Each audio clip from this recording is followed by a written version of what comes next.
Ladies and gentlemen, the family is going to enter the chapel now. I ask everyone to please rise.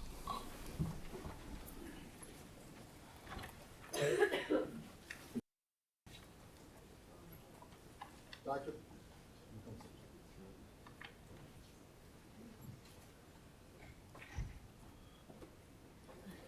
You sit right in the middle.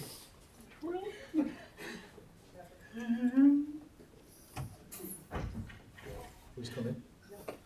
You're going to sit on either side of your father, okay? Got a daughter on either side. Let's make sure there's a daughter on either side of the doctor. Okay?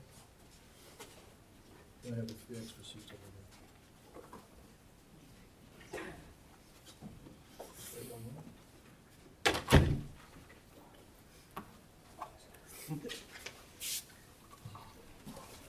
Please be seated.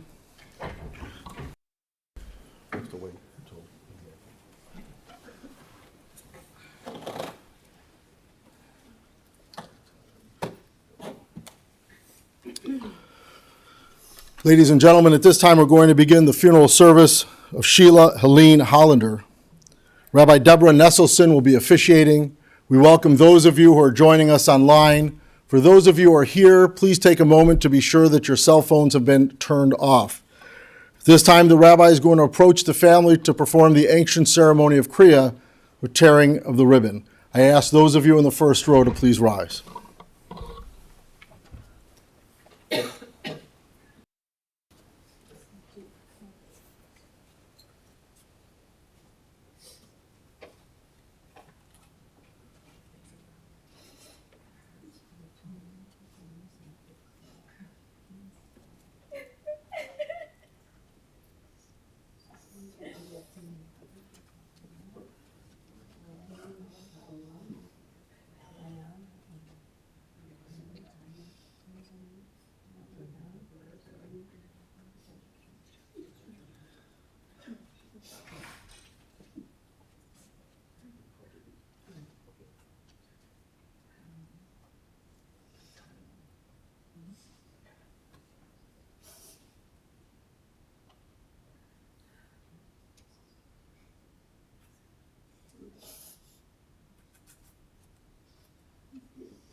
The days of our years are 70, or by reason of strength 80 years. But 1,000 years in God's sight are but as yesterday when it is past, or as a watch in the night. Teach us therefore to number our days, that we may attain a heart of wisdom. And may your favor, O God, be upon us. Establish the work of our hands, that it may long endure. Death has taken our beloved Sheila Helene Hollander.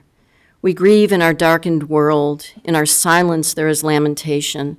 In our tears there is loneliness. Lost in our sorrow, may we find the presence of loving friends. Hear us, O God, be with us, for Sheila's love that united us in life, and which death cannot sever, for her companionship that we shared along life's path, and which continues through the tenderness of memory, for the gifts of her heart and mind that brought us joy and happiness, and is now a precious remembrance. For all these and more, we give our thanks to God.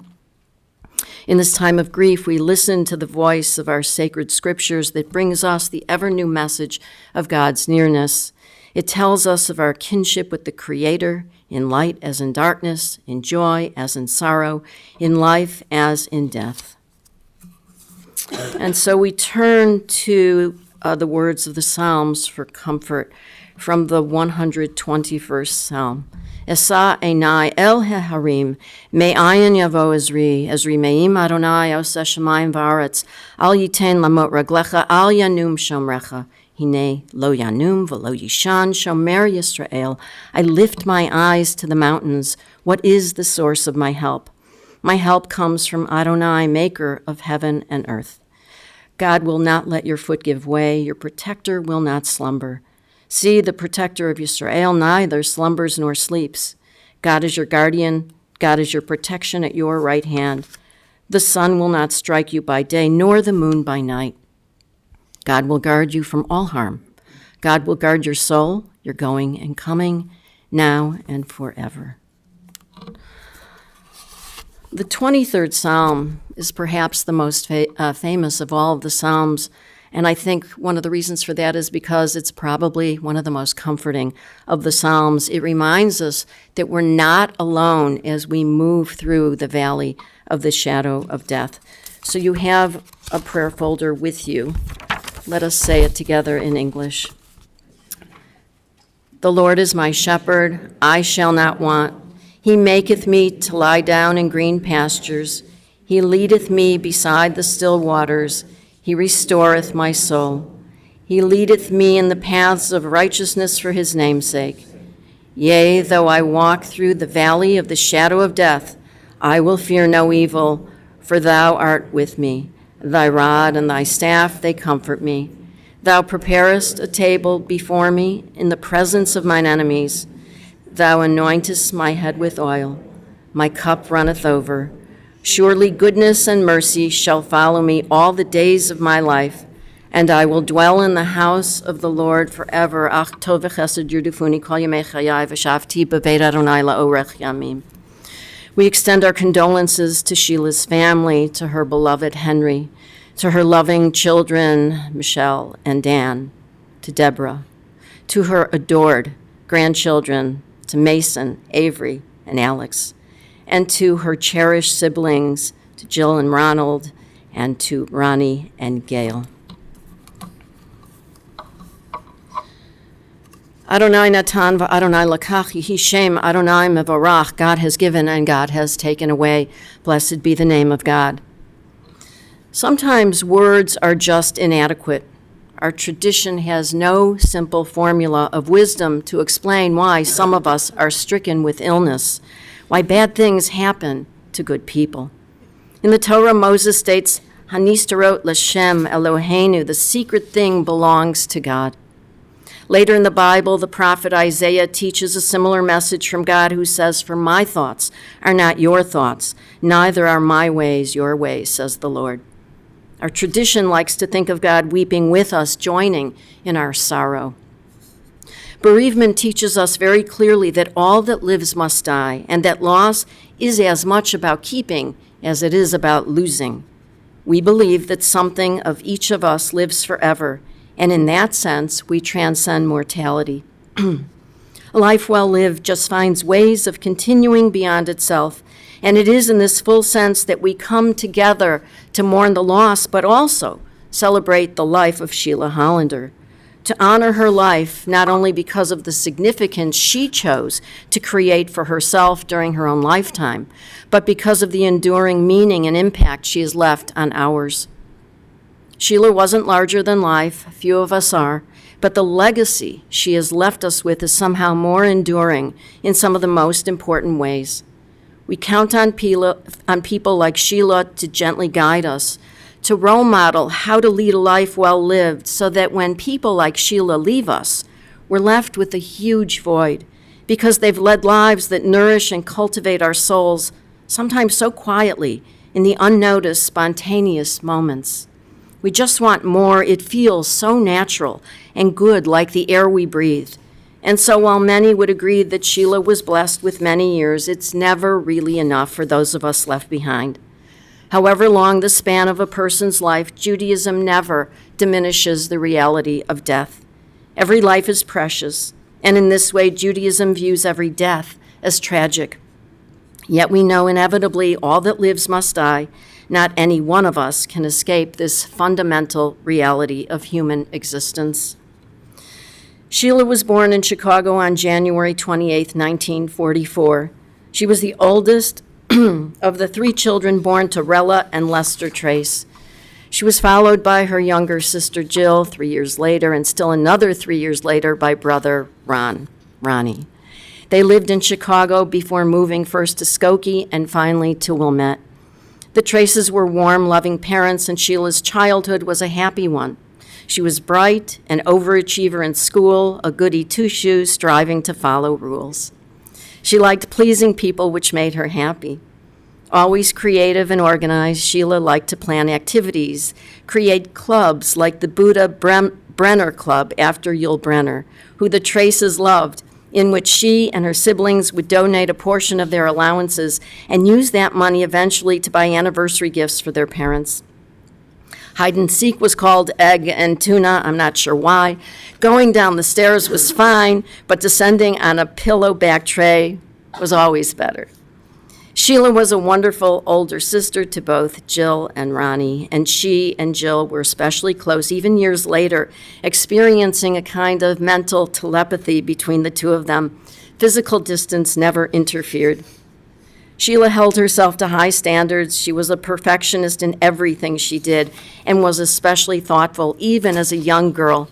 For example, putting up cheerful signs on their bedroom wall for Jill's homecoming after having her tonsils out.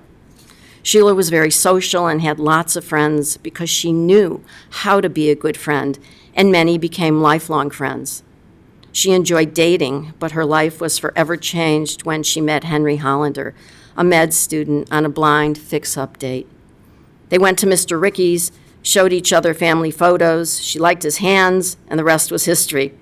They were both smitten, engaged a year later when she discovered a heart-shaped diamond ring in her powder puff Henry had Jill place there, and they were married a year later on July 15, 1965.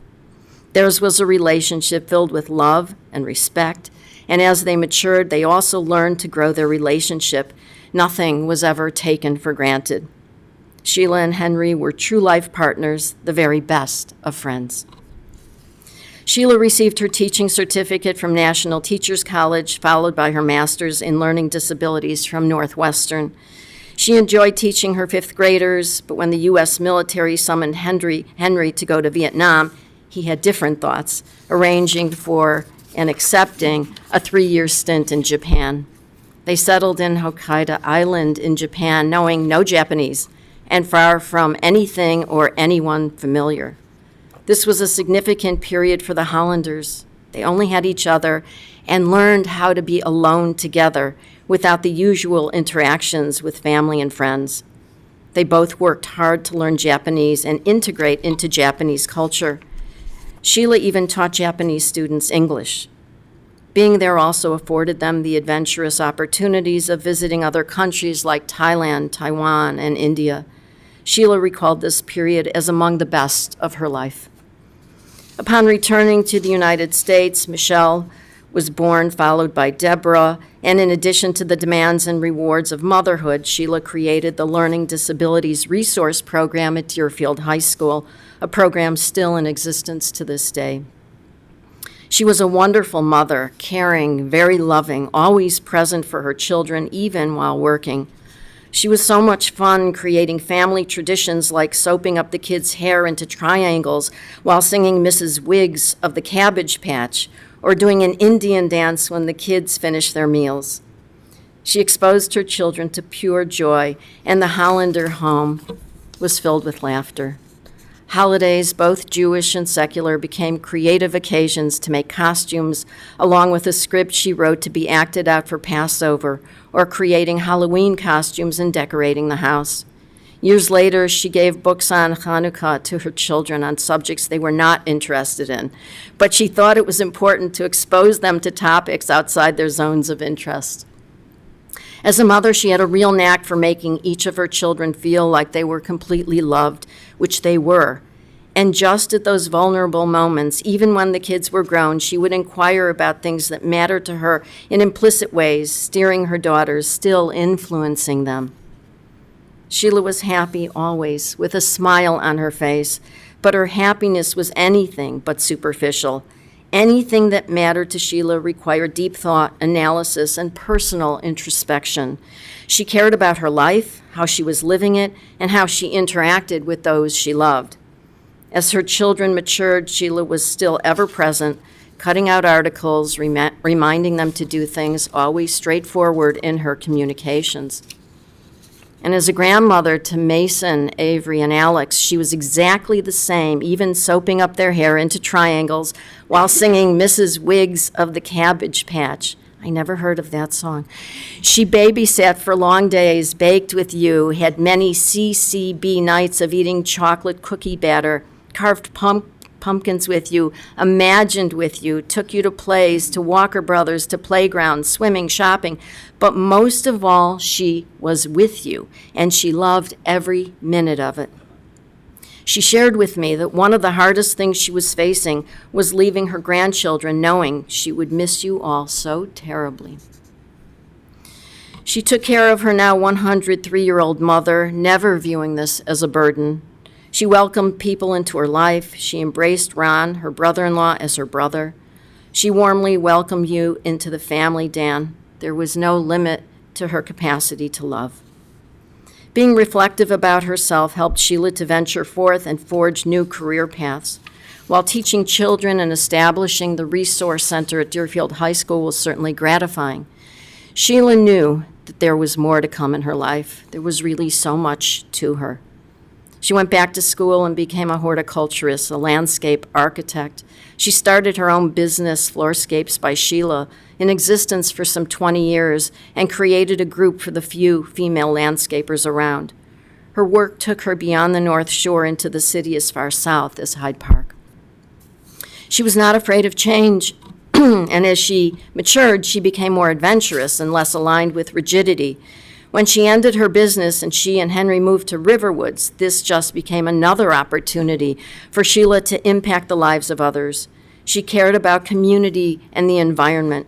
She became a member of the plant committee, enabling residents to buy native trees and plants once a year through the village. This was a 10-year project for her.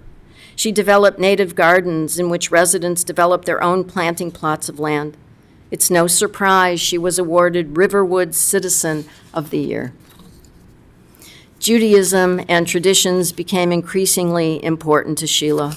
Never afraid to learn, she became a bat mitzvah at the age of 50, and while struggling with her illness these past 2 years, she took up studying the Holocaust. Sheila's life was one of accomplishment, and she was gratified by this. She did not live a passive life. She created her own path. She was intelligent, creative, and she became adventurous, taking more risks confidently as she grew.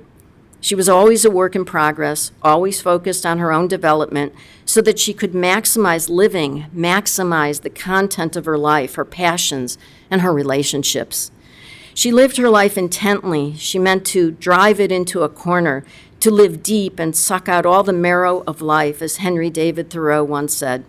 She knew who she was and felt good about herself. She was authentic, genuine, the real deal. She shared with me almost a year ago that she lived a charmed life until illness took hold of her. She lived as fully as she could with her family and friends. The family wishes to thank her caregivers, Maria, Marianne, Jing, Lorna, and Belle. They took care of her round the clock, and she was grateful for their help, as is the entire Hollander family. Sheila lived her life fully and intentionally. She was present for those she loved, and she was present for herself, helping to shape her into the wonderful person she was, and she understood just what a blessing that was. She was truly grateful. Indeed, she became the blessing. We view our lives as gifts from God. We are all blessed, not because of what we have, but because of what we do with the blessings we have. Sheila Hollander brought love and joy into your lives. She understood the preciousness of moments with those she loved. Her family was everything to her. Her love was enduring. It was a substantial love of devotion and loyalty. You can't have love without a beloved, and to Sheila, her Henry was her soulmate. We say during wedding ceremonies, one of the most touching expressions of love, which so aptly describes Sheila's and Henry's love, Words which they both lived in deed, not only in verbal expression, ani lidodi vidodi li, I am for my beloved, and my beloved is for me. No life is without its vicissitudes, its trials and tribulations.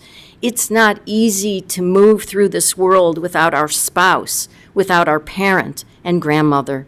We think no matter how old we may be that they're not supposed to leave us. Are there any words that can possibly bring you solace? And one might ask, should there be? A religious tradition does not deny the pain of loss. As the Kutzker Rebbe once said, the only whole heart is a broken one. No one lives without loss. It is the cost of connection, and to even attempt to avoid loss in our lives would mean we have led empty, loveless lives, and even then, loss would find us. To be truly alive means to love, but to also understand the fragility of human life. We sometimes tend to forget with the busyness of our lives that we are but brief sojourners on earth, and that at any stage of our lives we may be summoned away from our loved ones. When those we love leave us, we're left with gaping holes in our hearts, such as the impact they have had on us. And in time, the loss recedes, but it never disappears. Sheila would not have wanted your sense of loss to be empty. She would want each of you to move forward with your lives and to carry her love and lessons with you. And perhaps this understanding that every one of us is but one heartbeat away from eternity is the beginning of a kind of wisdom, another life lesson to live our lives richly and fully, to make the most of our moments while we have them. This is part of Sheila's legacy. This is the way she lived her life. The Bible tells us that God is the healer of shattered hearts, and so we pray to God that our own hearts be healed even while the memory of Sheila and all that she was continue to inform our lives. Zecher tzadik livracha, may her memory be for a blessing. And together we all say, Amen. And now we're going to hear from some family members, first from her daughters, Michelle and Debra, who want to share some memories with you.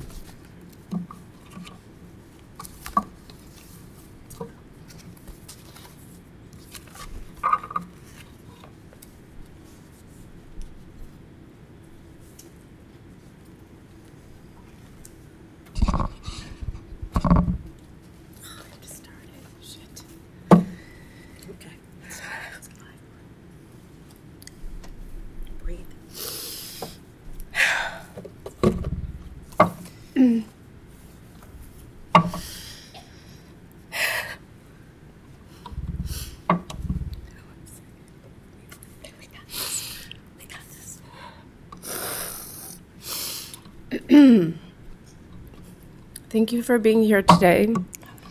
Can you hear me? Thank you for being here today or watching live via live stream, for your love and support, and for paying tribute to an amazing woman. All of you here are a testament to just how much she was loved. Thank you to her caregivers. There are no words to describe how much we all appreciated every minute of every day you spent with our mom. It was endearing that many of you called her she.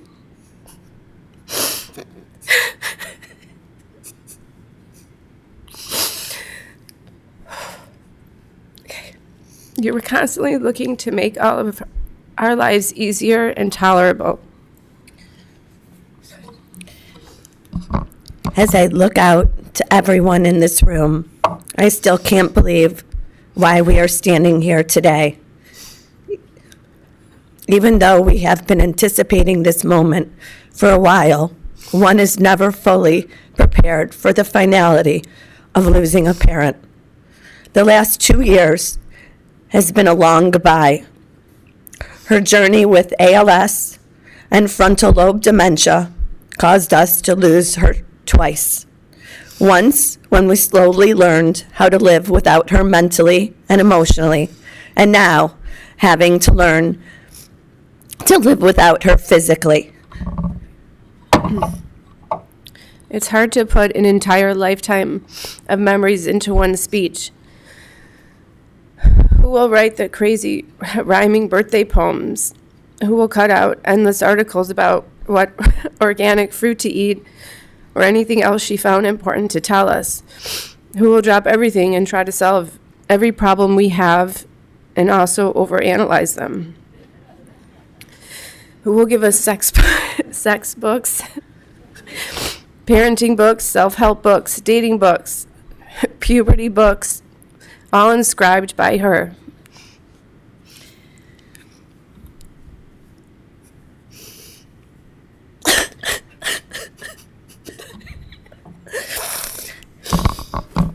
How lucky I am. This could be a hard one. To be able to call my mom my best friend. My dad looked at me last fall as the wheelchair ramp in the garage went up and said, "Michelle, you are so lucky to have experienced such a special bond like you and your mom have. Not everyone experiences a mother-daughter relationship like that. We loved each other so deeply. That is what makes saying goodbye the single hardest thing we will ever have to do in our lives, as she has been by our sides our entire life. It's true. The greater the love, the deeper the grief." Our mom was full of life, love, and nudging. We have internalized all of the parts of her that drove us crazy. Did you balance your checkbook? Did you write your grandma a thank you note? Did you get your oil changed? Don't forget to shovel the driveway. It's supposed to snow. Where are you? You were supposed to be here at 3 p.m. Meanwhile, it's 3:02. Save your money. Why don't you make your own coffee at home?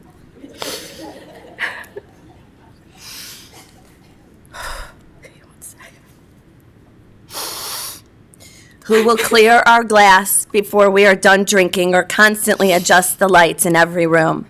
Soak the sod. It doesn't look like a good rain is coming. My mom took organization to new heights.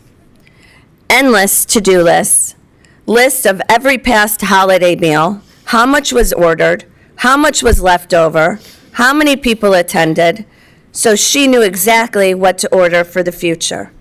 Self-reminder Post-its everywhere, holiday seating charts. When she gave Mason her car, she handed me an entire folder filled with every car maintenance and repair receipt. She never forgot a date. It's me again. She was genuine, simple, no glitz, no glam, and Citywoods was her thing.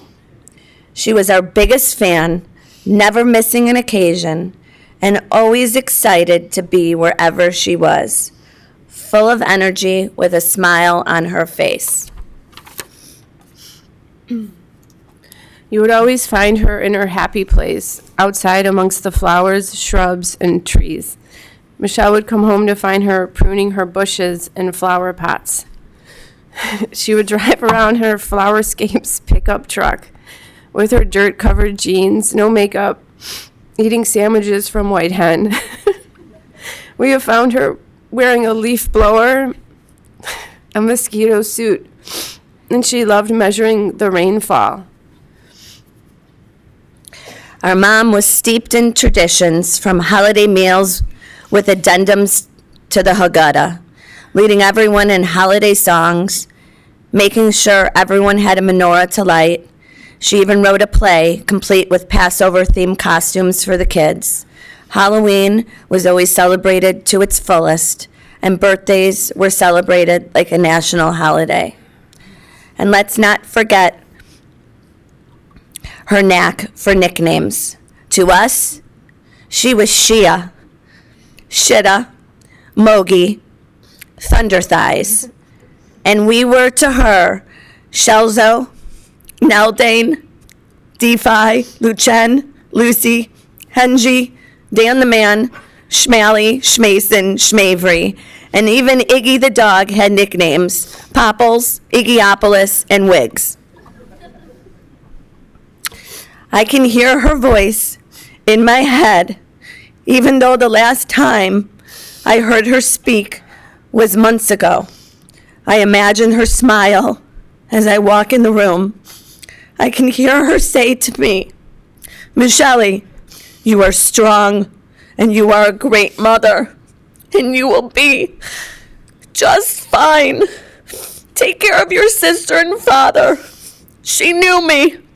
She knew what I was capable of because she taught me how to be like her, resilient, tough, compassionate, thoughtful, and loving. She taught me how to put on a Wonder Woman cape and find strength in any situation. I got this, Mom.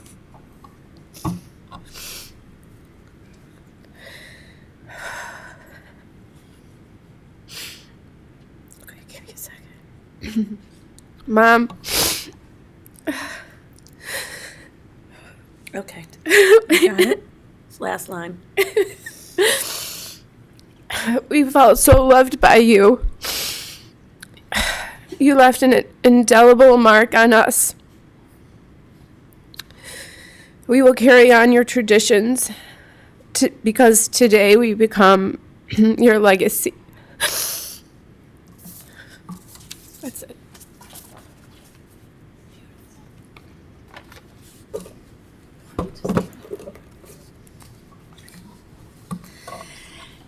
And now we'll hear some thoughts from Mason, Avery, and Alex, Sheila's grandchildren.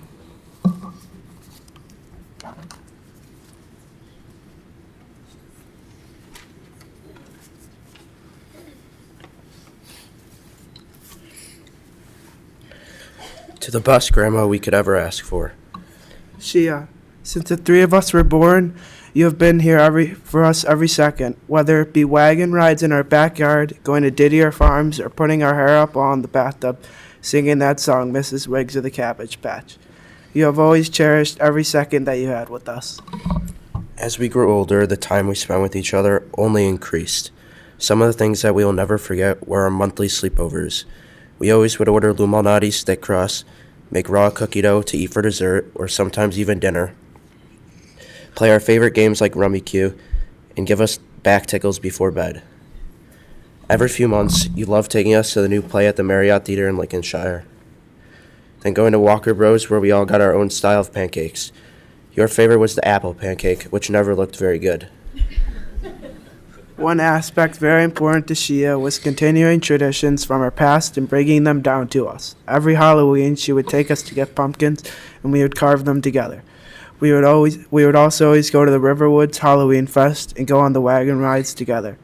For our birthdays, along with all the cool presents we got, Shia also loved to give us an educational book. At the time, ripping open a present to only see a book always pissed us off. But today, we would open as many books as possible just to see your smile one last time. We will always make sure to continue your birthday poem tradition with our own children. With us four being so close with each other, Shia was also very close with our dog Iggy. She'd always loved to babysit him when we were away and loved to cuddle with him. Whenever he came limping and running through the door, her face lit up. She loved him. She would always call him Iggy Populus. For every hockey game or dance show that we had, she was always there to cheer us on. Even if she was not there, it would not take long for us to receive a text asking us how the game or show went. She truly cared about us more than she cared about herself. The amount of love she had for us was unparalleled to anything in this world. Every time we saw Shia, her bright white smile lit up the room. Her funky earrings, polka dot robe, and crazy socks that only she can pull off made us die of laughter. Shia, we will never stop loving you, just like how we know you will never stop loving us.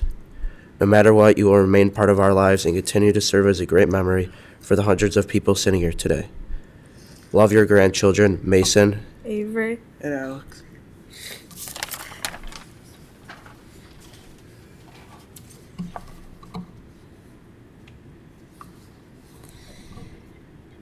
And now we'll hear from Sister Jill and brother-in-law Ron.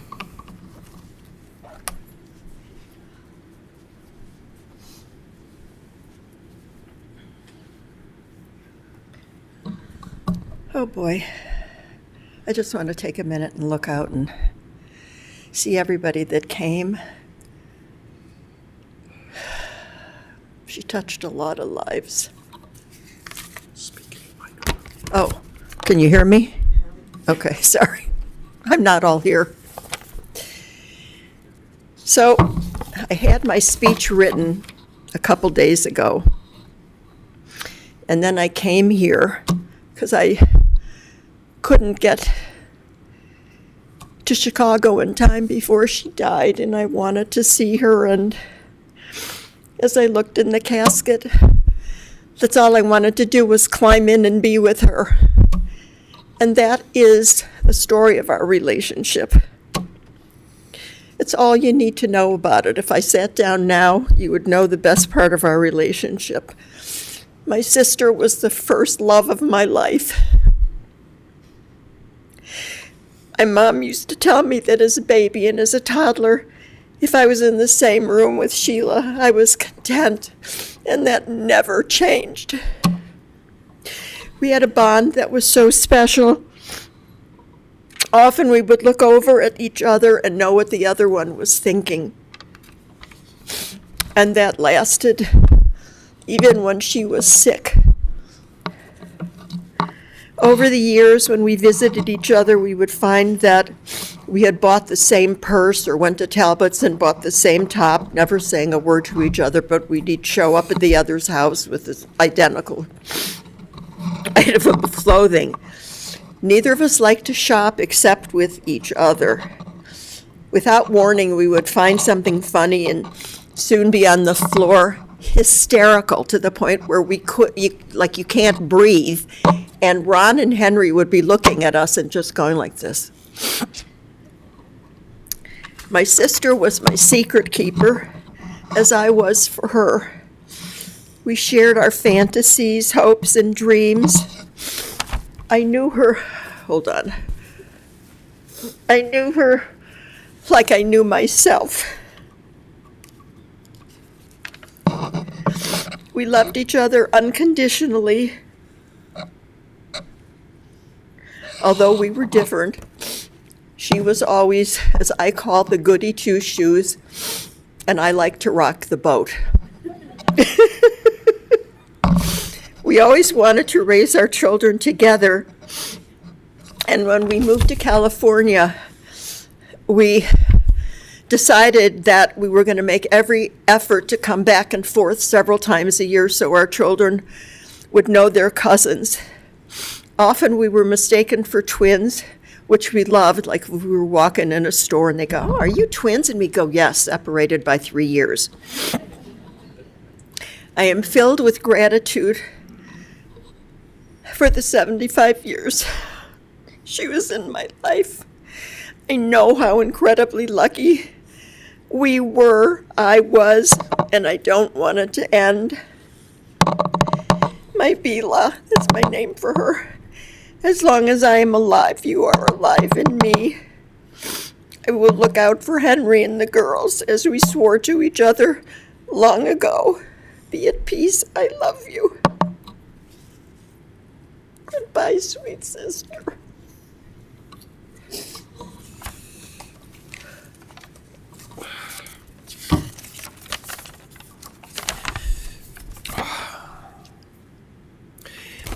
Henry wanted me to read this to you. It was written by the grandson of his brother Bobby and Sue, and he thought it was very special what his grandnephew wrote. To Sheila, to me, great was always more than a prefix. Aunt. She was the first adult I can remember who treated me like an individual. She loved me. She encouraged me to get in touch with my Jewish roots. She made incredible food. I remember one Thanksgiving when I was a very young teen, I heard her say, "I couldn't give a shit." I was so surprised to hear such kind of to hear such a kind, gentle woman say shit. She saw me and said, "Joey, have you never heard me swear? Oh, I love swearing. Fuck is my favorite word." She was always so funny, always so happy to see me, always so proud of me. Right before she went into hospice, I got a final opportunity to see her. Folks had told me she was in pretty bad condition, but walking into her home, I saw the exact same woman I'd always known. Bright, loving, proud. I miss you so much, and I'm so grateful to have her as an aunt. I love you, Sheila.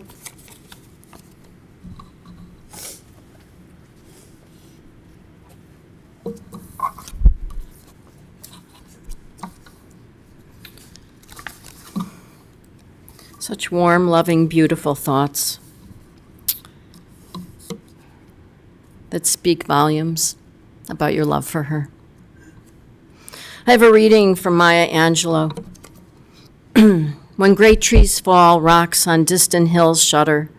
Lions hunker down in tall grasses, and even elephants lumber after safety. When great trees fall in forests, small things recoil into silence, their senses eroded beyond fear. When great souls die, the air around us becomes light, rare, sterile. We breathe briefly. Our eyes briefly see with a hurtful clarity. Our memory suddenly sharpened, examines, gnaws on kind words unsaid, promised walks never taken. Great souls die, and our reality bound to them takes leave of us. Our souls, dependent upon their nurture, now shrink, wizened. Our minds, formed and informed by their radiance, fall away.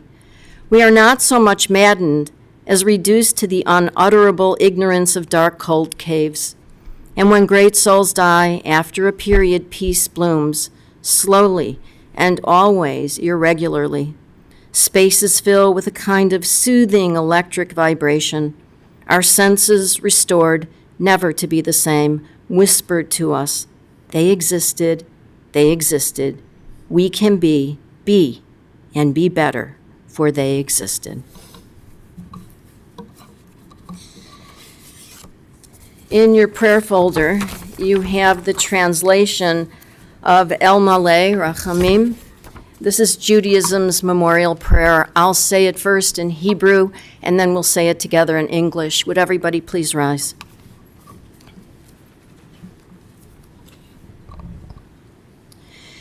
El Maleh Rachamim, Shochem Bamromim, Hamsei Menucha, Nichona, Tachat Kanfei Hashlina, Im Kadoshim Utahorim, Kazoar Harakim Mazhirim, Et Nishmat, Shena Chana Bat Lester Varela, Shel Halcha Le'elama, Bal Harachamim, Yastireha, Beseter Kanafav Le'elamim, Vitzror Bitzror HaChaim, Et Nishmata, Adonai Hu Nachalata, V'tanuach B'Shalom, Al Mishkavav, and Omar Amen, and we say together, O God, full of compassion, thou who dwellest on high, grant perfect rest beneath the sheltering wings of thy presence among the holy and pure who shine as the brightness of the firmament unto the soul of Sheila Helene Hollander, who is gone unto eternity. Lord of mercy, bring her under the cover of thy wings, and let her soul be bound up in the bond of eternal life. Be God's possession, and may her repose be peace. Amen. Please be seated.